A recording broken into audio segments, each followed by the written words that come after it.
Hi, in this video I'm going to show you how to use the Easy Setup Wizard in Optin Tango.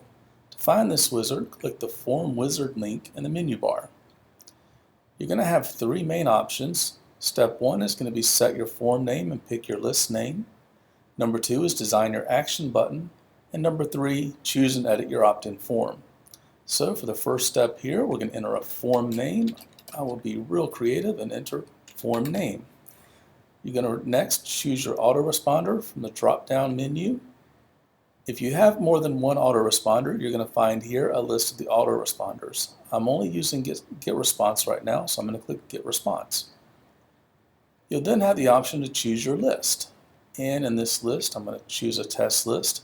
This is a list that you've already set up in your autoresponders website. So if you haven't set up any list for your autoresponder yet, you may want to stop now and run over and set those up. Some autoresponders are going to have a couple of extra fields: Use Custom Field and Hide Custom Field. These are useful for things like collecting additional information or tracking your visits. If you want to use the custom field, you simply click the Yes button. You'll have a name field and a value field. You're going to be an advanced user and you're going to know how to use those if you need them, so I'm not going to cover how that exactly is used. Hide Custom Field is obvious. Do you want this information available to your user or not? Just leave this set to no or change it to yes if you'd like to hide the custom field. So I'm going to go back and not use a custom field. And your last option here is going to be Thank You URL. This is the URL where you want to send your visitors when they're finished filling out your form. And I'm going to use something real easy just for my test here, like msn.com. Click the Next Step button, and that's going to bring you to our button generator. This is your button preview here where it says text. You have several options over here in the left pane. You can choose a style of button. There's many choices here. And that's going to get you a very basic button going. You can enter your button text here. This is your call to action for your two-step opt-in, so make it something that's going to get response. And what I'm going to use is click here now. Okay, so my button is there. Click here now. I don't really care for the blue, so I'm going to choose a different palette. As you can see, there are 20 to 25 palettes to choose from. And again, this just does your basic button. So let's see, I think that one stands out real well there. Now, I don't like this button because the text is too small and the button's too small.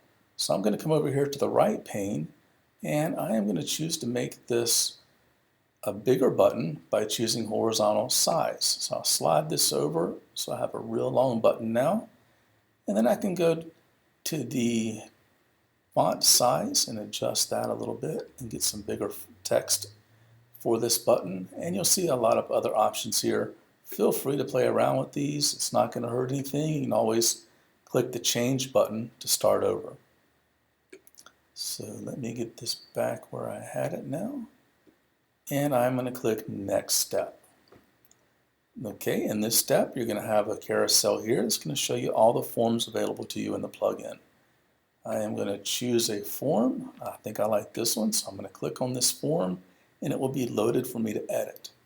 To edit this form, you just simply click on any text you want to edit, and this text is going to become editable. Okay, as you see, I've changed that text. If I wanted all uppercase letters, I would have just typed in all uppercase letters. This text over here is going to also be editable. So you'll see I'll make that change and that text change. Now that goes for all the text on this form. Each one of these you can click and edit. Okay, so once you've got your text edited and your text reading the way you'd like, you need to go down here if you want to change your button from the standard Sign Me Up to Go. A lot of people like to use Go for their button. So you'll see that you have some more customization options for your background, border color, font color, etc. If you want to choose a little more friendly font.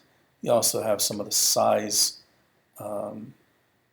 options here, and I'm going to try to adjust this button without making it too ugly.